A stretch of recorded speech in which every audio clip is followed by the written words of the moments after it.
Olá pessoal, tudo bem? Então vamos lá, vamos para a nossa aula 6, né? E nessa aula 6 nós vamos falar sobre o Barroco, tá? Bom, eu estava pensando em falar sobre o Barroco aí só numa aula, né? Então nós falaríamos sobre o Barroco em Portugal e no Brasil, tudo numa aula. Só que eu penso que se fizermos dessa forma, a aula vai ficar muito extensa, né? Então, como agora surgiu, né, a literatura brasileira, como vocês sabem, todos os movimentos agora sobre os quais nós falarmos, nesse caso aí, terão dois desdobramentos, né? Então será movimento tal em Portugal e movimento tal no Brasil, certo? Então o que eu vou fazer nessa aula 6? Eu vou falar sobre o Barroco em Portugal, tá? E na outra aula eu falo sobre o Barroco no Brasil. Tá bom? Fica melhor assim, um recorte histórico, epistemológico, fica de forma bem didática, enfim. Beleza? Então vamos lá, vamos falar aí sobre o Barroco, né? E do ponto de vista histórico, epistemológico, filosófico, e depois a gente passa para Barroco em Portugal, beleza? Vamos nessa. Bom, gente, o Barroco. Do que diz respeito o Barroco em Portugal, do ponto de vista histórico, né? O que nós temos aí é justamente o momento da chamada Reforma Católica ou Contra-Reforma, né? Como vocês sabem, desde o século XIV, e quando me refiro ao século XIV, vocês sabem, né? O século XVI é o 500, né? O século XV é o 400 e o século XIV é o século 300, beleza? Então, desde o século XIV, a gente percebe que a Igreja Católica ela já passava por uma intensa crise, né? Uma crise de ordem moral, de ordem ética, né? E também uma crise no que diz respeito ao seu sistema doutrinário, ao seu sistema litúrgico. Se nós fizermos um retrocesso histórico, nós vamos ver ali que lá pelo ano de 700, né, 751, né, houve a chamada iconoclastia, né? Iconoclastia, que foi uma espécie de conflito interno dentro da própria Igreja Católica, nesse caso, que vai culminar numa verdadeira cisão ali, né, em 1054, entre Igreja Católica Apostólica Romana e Igreja Católica Ortodoxa, né? Vai haver uma excomunhão recíproca, né, entre Papa e Patriarca, mas que vai se iniciar ali no ano de 751, por volta desse ano aí, né? O que vai acontecer?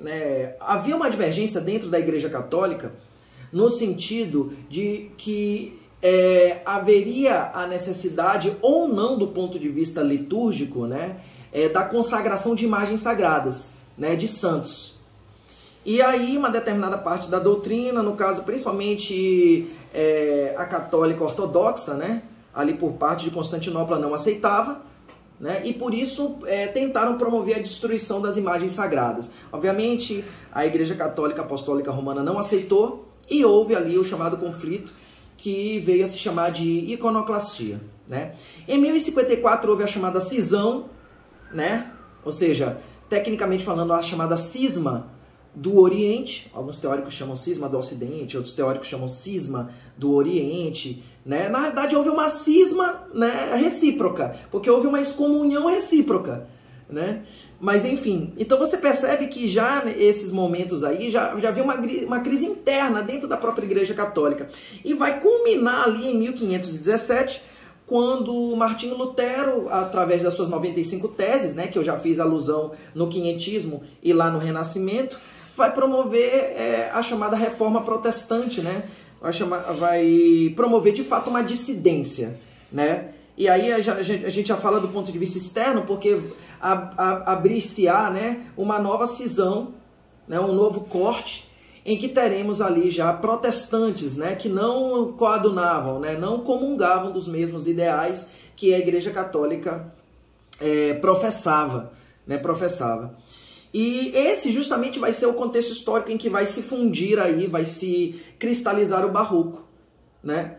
E o que vai acontecer? A Igreja Católica ela vai promover tentativas, né, para angariar mais fiéis.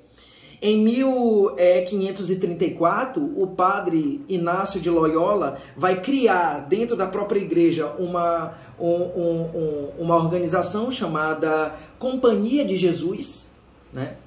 Isso já tinha sido estabelecido ali no Concílio de Trento, em que os preceitos católicos, né, tinham sido reafirmados, né, a autoridade papal, e houve a designação de que membros da Igreja Católica, né, viajariam como missionários para as colônias, né, as colônias de Portugal e de Espanha, para catequizar, né, os nativos dessa região no intuito de angariar mais fiéis para a igreja católica, que até então, nesse momento, estava passando por uma crise, né, devido à cisão engendrada por Martinho Lutero, certo?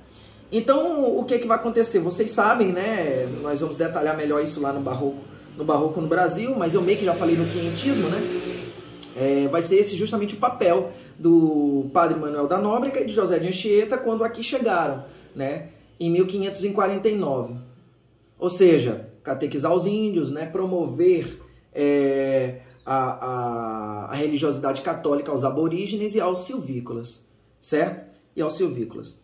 Fato é que os jesuítas, né, eles vão passar grande tempo aqui no Brasil e vão marcar aí o nosso primeiro sistema educacional, né? Até os pedagogos, né, no curso de pedagogia estudam isso, né? Na parte de história da educação como educação jesuítica, né? O chamado Ratio Studiorum, né? O primeiro sistema pedagógico brasileiro, de fato, foi com os jesuítas, que com efeito só serão expulsos daqui, né? Com Marquês de Pombal, ali no iluminismo português, sobre o qual ainda vamos falar numa aula posterior, certo? E por que eu estou aqui falando essa história da igreja, esses aspectos? Porque, reitero para vocês, o contexto histórico do Barroco vai incidir justamente sobre esses aspectos. A questão do contraste barroco, a questão da relação dialética barroca, o maniqueísmo, né, da estética barroca, né, ele vai se caracterizar justamente por esse contexto histórico que era um contexto histórico paradoxal. Certo? Paradoxal. Por isso é que o Barroco é chamado de a arte dos contrastes, não só do ponto de vista literário, mas do ponto de vista pictórico também, certo? O fato é que o Barroco vai surgir ali na Itália, né, de origem italiana, né, e vai ganhar terreno fértil nos países que não aderiram à dissidência protestante, quais sejam, mormente, nomeadamente, em termos mais simples, principalmente Portugal e Espanha, que se mantiveram sobremaneira católicos, certo? Principalmente na Espanha. A gente vai ver isso daqui a pouco, principalmente na Espanha. Então, o Barroco, ele na realidade, ele expressa ali a instabilidade, né? A instabilidade do homem, né? Do homem renascentista, que agora estava tentando, né? Ele estava tentando encaixar sua cosmovisão cristã, certo? Né? Ele estava tentando coadunar essa cosmovisão cristã, né, com os aspectos atrelados aí às descobertas científicas, né, sobre as quais nós falamos no Renascimento, a questão da cosmologia, da astronomia, as novidades, né, da astronomia, a exemplo do heliocentrismo de Copérnico e Galileu, né, a própria criação da imprensa por Johannes de Gutenberg, que foi já ali no humanismo. Então, todos esses aspectos do desenvolvimento tecnológico, o homem barroco estava tentando coadunar ali, né? Estava tentando unir com a perspectiva da cosmovisão cristã. Como ele não estava conseguindo, ele vai se expressar através de uma arte deveras contraditória, através de uma arte rebuscada do ponto de vista literário e repleta de contradições, certo? De contradições. E isso vai gerar justamente a linguagem técnica do Barroco, certo? Ainda falando um pouco sobre a perspectiva, né? A perspectiva da arte pictórica, né? Vai ser desenvolvida ali uma técnica chamada chiaroscuro, né? Chiaroscuro. né? Eu estou falando em italiano, mas seria a chamada técnica do claro escuro, né? Técnica do claro escuro, em que vocês vão perceber que as pinturas, né, barrocas, principalmente as pinturas de Caravaggio, de Bernini, né, desses pintores do barroco italiano, as imagens virão ali com uma espécie de uma luz jogada em cima da pintura, mas os outros planos do quadro, né, permanecerão numa tonalidade extremamente escura, né? Então esse jogo do claro escuro, né, ele vai ser a tônica da arte pictórica do barroco, né? E reitero para vocês, os pintores Caravaggio e Bernini serão os principais pintores dessa técnica aí no barroco, né? É necessário que nós falemos também que na realidade não foi apenas, vamos colocar assim, não foi Caravaggio, né? Só aqui aprofundando um pouco sobre história da arte, né? Não foi o Caravaggio o criador, e muito menos Bernini o criador dessa técnica. Ela ficou muito famosa no barroco, de fato, né? Mas essa técnica já era desenvolvida ali pelo grande gênio do classicismo nas artes plásticas, que foi Leonardo da Vinci, né? Então, Da Vinci, juntamente com uma técnica do ponto de vista pictórico, né, chamada esfumato, né? Esfumato, né? Juntamente com a técnica do chiaroscuro, ele já desenvolvia esses procedimentos nas suas pinturas, né? Você pode perceber algumas dessas técnicas na própria Gioconda, né? na própria Mona Lisa. Mas, de fato, essa técnica chiaroscuro foi cristalizada ali no barroco com Caravaggio e com Bernini, certo? Com Bernini. Mas então, do ponto de vista literário, né, o que nós podemos falar sobre a arte barroca? Bom, a arte barroca é marcada aí pelo chamado labirinto e rebuscamento, né? Primeiro, é necessário que você entenda, do ponto de vista etimológico, o que significa a palavra barroco, né? O que significa barroco, né? O termo barroco, ele que serve para designar o estilo artístico, ele foi inspirado no nome de uma pérola, né? A pérola, ela possuía um formato irregular, né? Ali um formato irregular, né? Uma espécie de extremidade clara e outra extremidade escura. Daí vem a própria natureza antitética, paradoxal da arte barroca. Então, vamos colocar desse jeito. Como eu já disse para vocês, né? O barroco, ele tenta, de forma maniqueísta, de forma dialética, unir esses preceitos contraditórios, né? Razão e fé, né? Céu e inferno, pecado e perdão. Ou seja, essas angústias, né? Pelas quais o homem do século XVI passava, né? No século XVII agora será ali abordada de forma concomitante, né? Na arte barroca. E como aqui a gente está falando de poesia, qual seria a forma, né? Qual seria a forma pela qual, né, estilisticamente, né, do ponto de vista estilístico, os escritores do barroco irão se manifestar no texto poético através das chamadas figuras de linguagem, né, que caracterizam esse aspecto, quais sejam antítese, paradoxo, oxímoro, hipérbole, metáfora, hipérbatus, né? Então, como vocês sabem, a antítese é uma oposição entre duas ideias, sendo que essas duas ideias elas são possíveis no mundo real, né? São possíveis no mundo real. Um exemplo claro seria o próprio trecho do poema de Gregório de Matos Guerra, quando ele fala, né, nasce o sol e não dura mais que um dia. Ou seja, isso é uma antítese, né? Porque de fato o sol nasce, né, mas ao final do dia o sol se põe. Agora, saibam que essa questão das figuras de linguagem, elas são extremamente subjetivas. Obviamente, quando Gregório de Matos Guerra estava falando isso, né, ele estava falando isso dentro do Brasil, né, na Bahia, como vamos estudar no barroco no Brasil. Agora, talvez essa perspectiva antitética não caberia em outros países do mundo, a exemplo da Islândia, onde o Sol, na Islândia, do ponto de vista meteorológico, né, e astronômico, demora a se pôr, né, demora a se pôr. Mas, de fato, o contexto histórico, né, em que o Gregório de Matos estava utilizando no seu soneto esse trecho, né, que representa uma antítese, era aqui no Brasil, certo? mas de fato é uma antítese o que possível no mundo real. O paradoxo também é uma oposição entre duas ideias, só que é uma oposição entre duas ideias, sendo que é algo impossível no mundo real. O exemplo clássico seria aí os versos de Camões, que já no Renascimento apresentava essa antítese, que é o que a gente chama de maneirismo, né? Que nas artes plásticas, trazendo para a literatura, é uma espécie de momento artístico de transição entre o Renascimento e o Barroco, em que o escritor Luís Vaz de Camões já apresenta a perspectiva das antíteses e dos paradoxos, né? Quando ele fala, é ferida que dói e não se sente. Isso aí é paradoxal do ponto de vista racional, é um contrassenso. Se é ferida, claro que dói, e claro que o ser humano vai sentir, mesmo do ponto de vista biológico. Ainda que depois, né, alguém queira dizer que ele tome morfina para não sentir dor, mas a resposta orgânica do cérebro vai ser justamente a dor, para dizer que aquele ponto do corpo humano está sofrendo ou sofreu uma lesão. Beleza? Então temos o oxímoro, que seria o auge, né, da contradição. Temos aí a metáfora, né?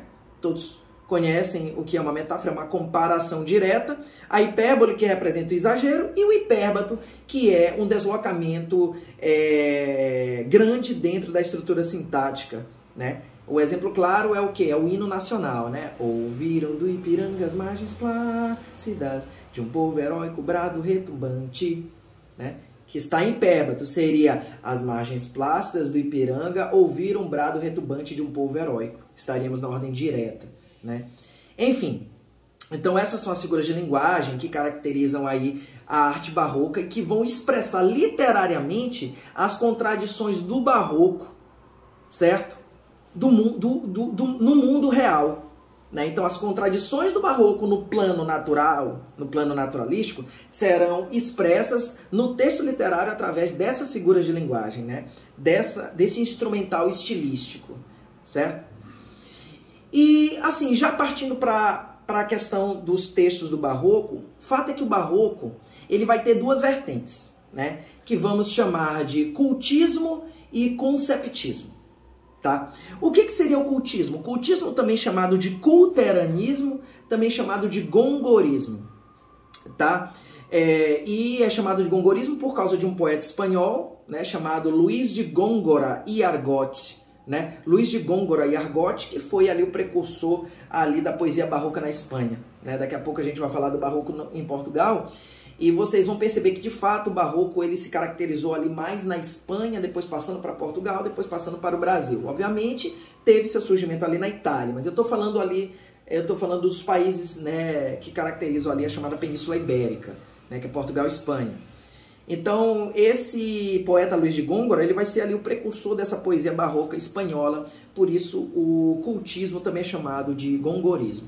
Agora, o que caracteriza o cultismo? O cultismo, ele é propriamente, claro que ele também é encontrado na prosa, mas ele é propriamente da poesia, né? Ele é propriamente da poesia. Então, os textos cultistas, né, ou gongóricos, né, eles apresentam uma linguagem deveras rebuscada, complexa, metáforas extremamente subjetivas e herméticas, certo? Uma linguagem mesmo empolada, que mostra ali a cultura da corte, né? A cultura da nobreza, certo? E é muito comum você ver o cultismo na poesia. No caso, a gente vai ver muito o cultismo nos poemas de Gregório de Matos Guerra, né? Que caracteriza o barroco no Brasil, reitero, que vamos falar só na próxima aula, certo? Mas é possível também ver o cultismo na prosa, né, na prosa, nos chamados sermões, né, no caso do padre Antônio Vieira. Embora o padre Antônio Vieira seja mais característico do conceptismo, tá? Mas, professor, o que é o conceptismo? Bom, o conceptismo é a outra face do barroco, dos textos barrocos. É chamado de conceptismo e também chamado de conceitismo. E ainda chamado de quevedismo, por causa de um padre chamado Francisco Gomes Quevedo y Villegas, né, que foi um padre espanhol que também foi o precursor dessa sermonística, né? Sermonística lá na Espanha. Corroboro a exaustão, o barroco, do ponto de vista da Península Ibérica, tende a surgir na Espanha. Do ponto de vista histórico, vai ser explicado por quê? Porque vai haver um momento, a partir de 1580, e a gente vai já falar disso, né? que Portugal vai receber um domínio espanhol, que vai ser de 1580, tá? E até 1640, quando haverá a chamada Guerra de Restauração, que aí só de fato Portugal vai ali, né, retomar a sua independência. Então, já falando, né, do contexto histórico do Barroco em Portugal, né, para depois a gente chegar à sermonística do conceptismo, né, que será representada ali pelo padre Antônio Vieira, né, o Barroco em Portugal vai ser caracterizado justamente por isso, por essa dominação espanhola. De fato, uma facção espanhola vai dar um golpe de Estado em Portugal, que iniciará ali na região do Alentejo, né? E esse golpe de Estado vai ser apoiado pelo clero e pela nobreza, né? E obviamente vai ser contra a vontade do povo português, né? Que sempre foi um povo extremamente patriótico, né? E esse golpe vai ser em 1580, né? Por isso é que a morte de Camões, como nós falamos no Renascimento, marca o chamado início do Barroco em Portugal, né? A morte de Camões que foi em 1580, né? Reitere-se. Então, o que vai acontecer? Essa dominação espanhola vai caracterizar o Barroco em Portugal. Então, os autores espanhóis serão lidos com fervor em Portugal. A exemplo do dramaturgo espanhol Juan de la Encina, a exemplo do próprio Dom Quixote, né? Do próprio Dom Quixote, também, obra, um clássico, né, do Renascimento espanhol e da literatura universal, será lido também com grande fervor em Portugal, né? E aí vai ser o governo do rei Filipe II, né, da Espanha, que vai predominar a esse momento, certo, pessoal? A esse momento. Bom, o Barroco em Portugal, pessoal, ele também vai ser caracterizado pelo desaparecimento de Dom Sebastião, né? De Dom Sebastião. O rei Dom Sebastião, também conhecido à época como o Desejado, que era neto e sucessor de Dom João III, né? Ele tinha pensamentos megalomaníacos em relação ao Império Português. Então ele vai ali lutar no ano de 1578 no Marrocos, né? Na região de Alcácer Quibir, e vai desaparecer por completo, né? Vai desaparecer por completo.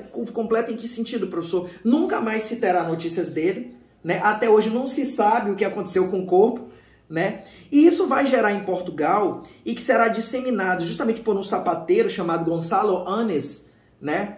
Apelidado como Ubandarra. Isso vai ser na região portuguesa de Trancoso, também chamada ali de Distrito de Beira Alta. Isso vai se tornar um verdadeiro mito português, tá? Um verdadeiro mito português. E esse mito, ele vai fugir ali das barras da Santa Inquisição. A Santa Inquisição, que devido à repressão por causa dos protestantes, vai ser reativada com força, né? O chamado Index Librorum Prohibitorum, né? Index Librarum Prohibitorum, em latim, né? Que é a lista dos livros proibidos, né? Pela Igreja Católica. Então, esse mito de que um dia o rei português, né, desaparecido em Marrocos, Dom Sebastião voltaria, fugiu ali, né, a repressão da Santa Inquisição, e vai ser enfatizado pelo padre Antônio Vieira, né? O padre Antônio Vieira vai se tornar um verdadeiro sebastianista, né? Que os membros desse mito, dessa crença, serão chamados assim em Portugal, serão chamados de sebastianistas, né? E o padre Antônio Vieira, que é o grande representante do Barroco em Portugal, assim também será chamado. Agora veja, não vai ser só ele, né? A gente vai ver mais à frente que outros também, né? Veicularão esse tipo de ideia. A exemplo do escritor romântico Almeida Garrett, a exemplo do escritor português Fernando Pessoa, né? O próprio renascentista Luís Vaz de Camões dedicou os Lusíadas ao rei Dom Sebastião. E pasmem que lá na obra pré-modernista brasileira, Os Sertões, de Euclides da Cunha, né, será feita alusão ao sebastianismo pelo personagem principal, né, que foi ali detido, né, pelo governo brasileiro, o chamado Antônio Conselheiro. Também haverá verdadeiras alusões ao sebastianismo português. Só para vocês terem uma ideia como esse mito de Dom Sebastião, né, de que um dia ele iria voltar, iria tornar Portugal o quinto império, ou seja, o império mais poderoso do mundo, como isso, né, relampejou depois de tempos em tempos. E também chegou aqui a própria cultura brasileira, certo? A própria cultura brasileira. Só para vocês terem uma ideia aí, né, dessa perspectiva aí. Mas, de fato, o barroco, reitero, né, o barroco português tem início ali no ano de 1580 e é marcado pela morte de Luís Vaz de Camões, né? Durante esse período houve a fundação de várias academias literárias, a exemplo da Academia dos Generosos e a Academia dos Singulares de Lisboa, né? E tivemos aí duas antologias. Professor, o que é antologia? Antologia é um conjunto, né? É um conjunto literário, ou seja, pode ser através de um livro ou de vários livros, né? De poemas de vários escritores diferentes. Então tivemos duas antologias aí, que foi a Fênix Renascida e o Pontilhão de Apolo, certo? Então esses aspectos vão marcar aí o contexto histórico do barroco em Portugal, tá? Bom, o barroco português, ele teve, geralmente os livros de literatura trazem aí apenas como grande representante o padre Antônio Vieira. E de fato padre Antônio Vieira não é só representante do barroco em Portugal, mas ele também veio para o Brasil, né? Ele também veio para o Brasil. Mas eu também vou tomar a liberdade aqui de falar, para que não passe em branco, sobre Soror Mariana Alcoforado, né? Ela é pouco abordada aí nas aulas de literatura, né? No ensino médio. Geralmente há uma ênfase apenas, né, em Padre Antônio Vieira, mas eu vou falar um pouco dela também para não passar em branco. Mas vamos começar aí pelo Padre Antônio Vieira, tá? Pelo Padre Antônio Vieira. Bom, gente, Vieira, ele nasce em Lisboa em 1608 e ele vai morrer ali no ano de 1697, tá? Veja, Vieira veio para o Brasil, né? Ele teve uma educação extremamente apurada num colégio jesuíta baiano. E ele, certa vez, né, ele escutou um sermão, né, no qual ele ouviu verdadeiros horrores sobre como talvez seria o inferno, né? E ele ficou com um certo temor, conta a biografia, e acabou se tornando padre jesuíta por causa disso, né? Se entregou à vida, né, a vida clerical por causa desse aspecto, né? Então ele, na realidade, se ordenou jesuíta no ano de 1634. E, gente, o Padre Antônio Vieira, ele é considerado a maior expressão da sermonística barroca do século XVII. Ele é considerado ali, pessoal, um dos maiores oradores da língua portuguesa, tá? O que aconteceu? Ele se tornou conselheiro do rei, certo? Protegido ali do rei Dom João IV, certo? Só que, devido a questões históricas e políticas ali, né, ele isentou, né, os cristãos novos, ou seja, os judeus recém-convertidos ao catolicismo, né, de impostos fiscais por parte da igreja. E aquilo despertou ali na igreja católica um certo, vamos colocar assim, uma certa raiva, né? E ele ganhou alguns inimigos. Resultado, ele foi denunciado para a Santa Inquisição, foi julgado num processo inquisitório em que ele fez uma defesa brilhante,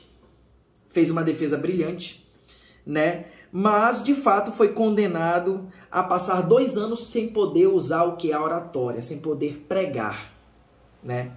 E ele ficou ali proibido de pregar, né? Cumpriu a pena. Depois atuou como diplomata, foi para a Suécia também, né? E se tornou confessor da Rainha Cristina, né? Da Suécia, né? Padre Antônio Vieira também protegia os índios, né?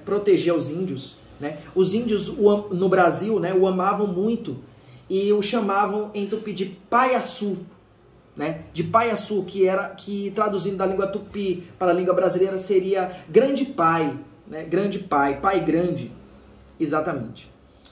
E vocês vão perceber que um dos sermões do Padre Antônio Vieira será dedicado justamente à denúncia da escravização dos índios pelos colonos, que é o chamado Sermão de Santo Antônio aos Peixes, né?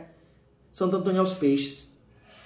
Já nos últimos dias de vida, o Padre Antônio Vieira, ele dedicou-se à compilação, né, e ao rebuscamento ali, ou seja, à transposição de seus sermões para a escrita, né, e acabou morrendo ali, reitero, no ano de 1697. Né? Então, o Padre Antônio Vieira é considerado, corrobora-se, um dos maiores oradores da língua portuguesa.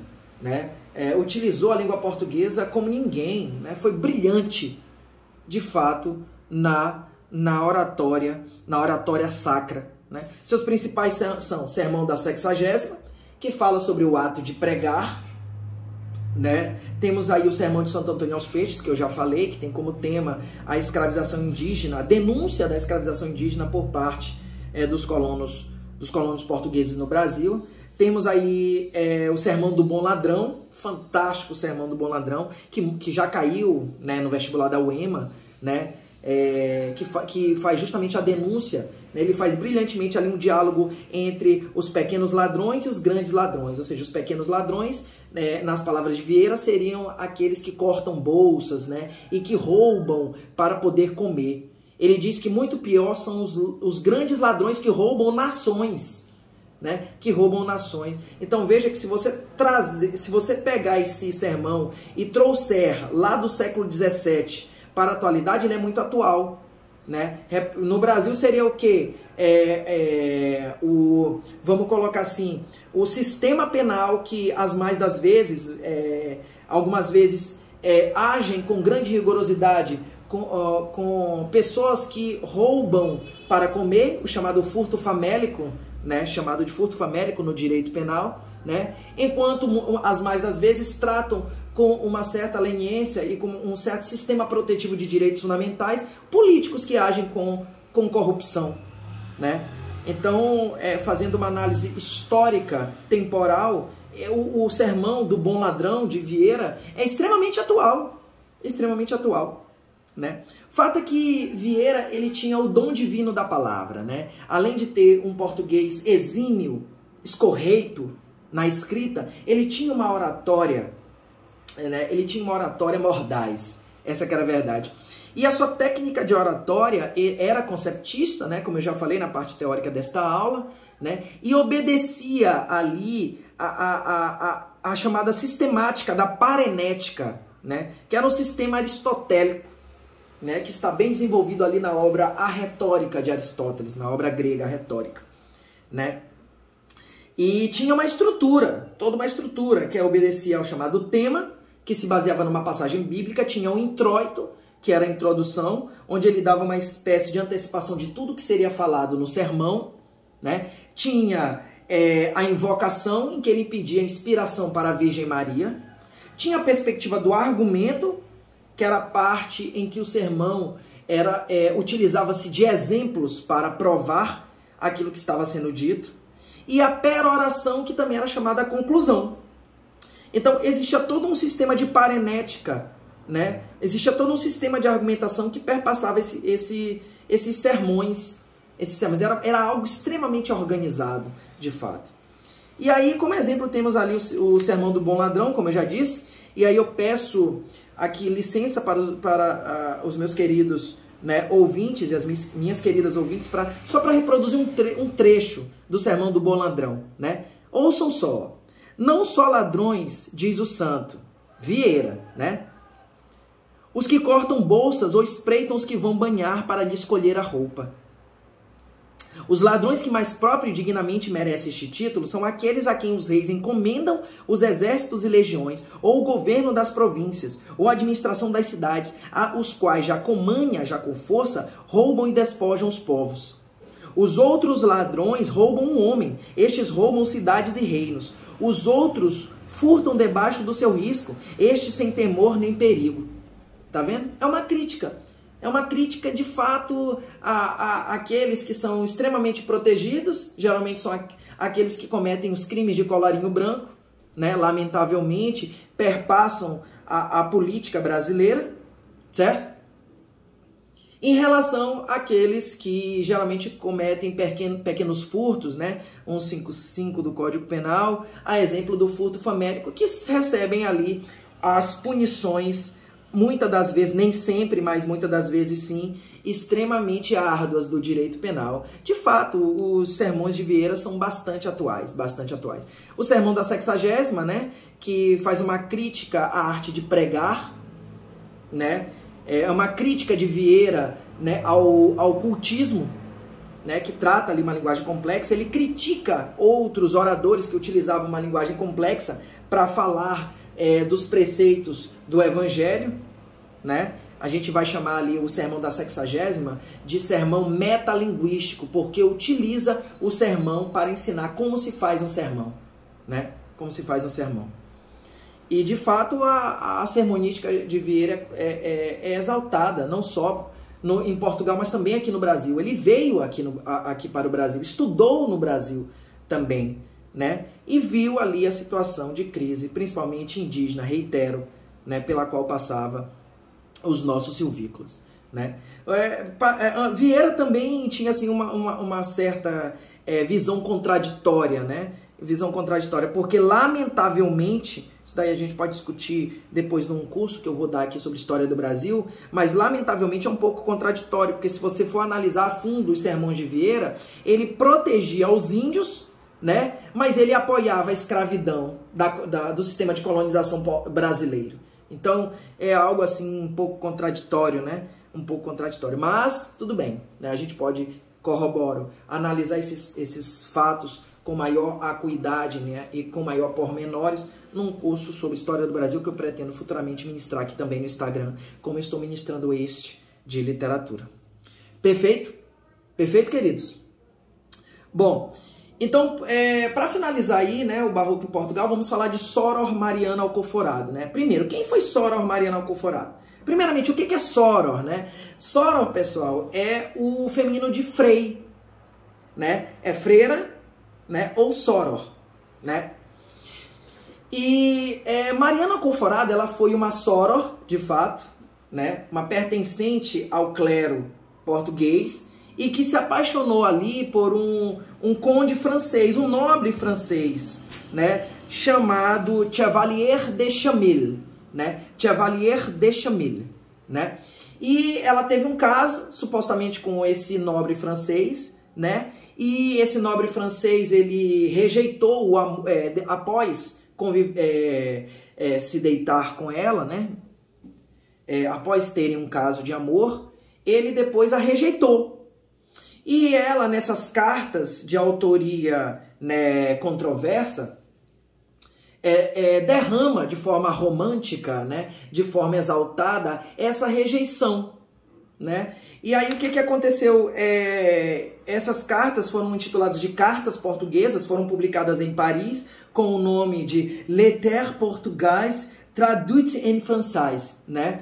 Tentei aqui reproduzir o francês, né? Mas traduzindo seria Cartas Portuguesas em francês, né? Elas foram publicadas pela primeira vez em 1669, corrobora em Paris. Mas o fato é que a crítica literária, ela diverge bastante sobre a autoria dessas cartas, né? Alguns dizem que essas cartas não foram escritas por Mariano Alcoforado, né? O próprio Chevalier de Chamille, interpelado à época, disse que as cartas não eram para ele, que ele nunca teve nenhum tipo de relacionamento com o Mariano Alcoforado, né? Em 1810, um crítico literário francês chamado Jean-François Boissonade, né? Jean-François Boissonade, né, teria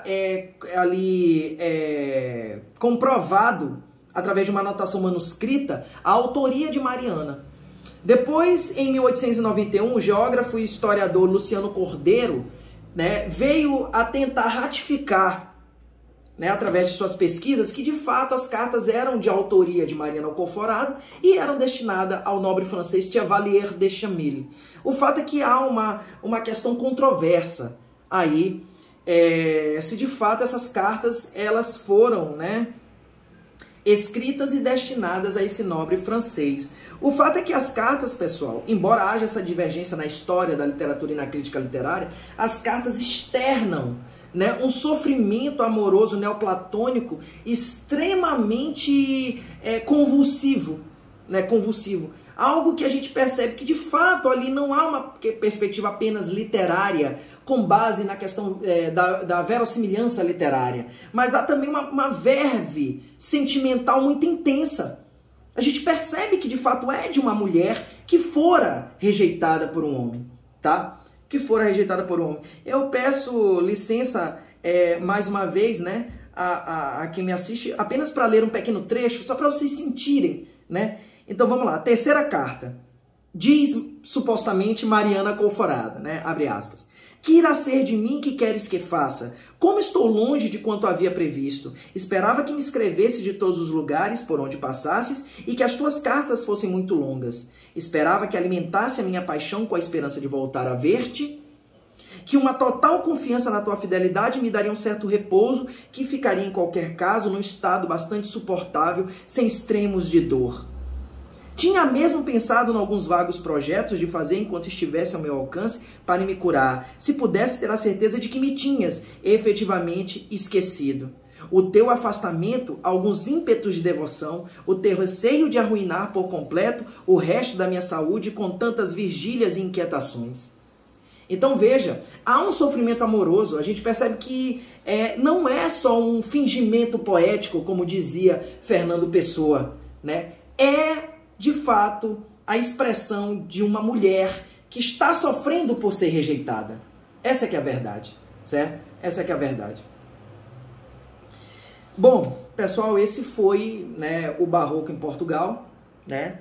E antes de fato de nós concluirmos nossa aula de hoje, eu vou aqui retomar o que foi dito na aula de hoje, né?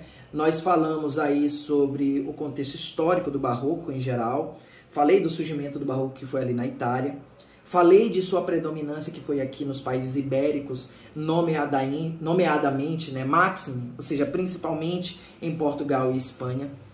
Né? Falamos da perspectiva da Contra-Reforma Católica, que vai ali caracterizar justamente os contrastes barrocos na literatura e também na arte pictórica.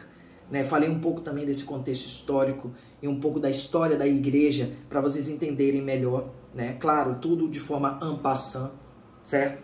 Falamos aí sobre a linguagem literária do Barroco, as figuras de linguagem que mais caracterizam a língua literária barroca. Falamos também, né? Falamos sobre o contexto histórico do Barroco, que foi o contexto histórico português, né? Do contexto histórico português barroco, certo? Falei sobre a dominação de 1580 a 1640 da Espanha, né, sobre Portugal, que só ganhou a sua independência ali na chamada Guerra da Restauração. Falamos da sermonística do padre Antônio Vieira, certo? E por fim falei de Mariana Alcoforado e as suas cartas portuguesas. Né? Falamos um pouco sobre a questão controvertida da autoria dessas cartas, que até hoje os críticos literários se debruçam, né, sobre isso, certo? Sobre isso. Bom, eu vou ficando por aqui, espero que vocês tenham gostado. Qualquer dúvida, né, reitero, deixem o recado, né, perguntem, opinem, a opinião de vocês é muito importante. Né? Essa aula será postada aqui no Instagram, como de costume, e também eu irei postar lá no meu canal do YouTube, né, de forma completa, cujo link está na minha bio da Instagram. Certo, pessoal? Fiquem com Deus, efusivo abraço, Deus nos abençoe, grande beijo. Tchau, pessoal!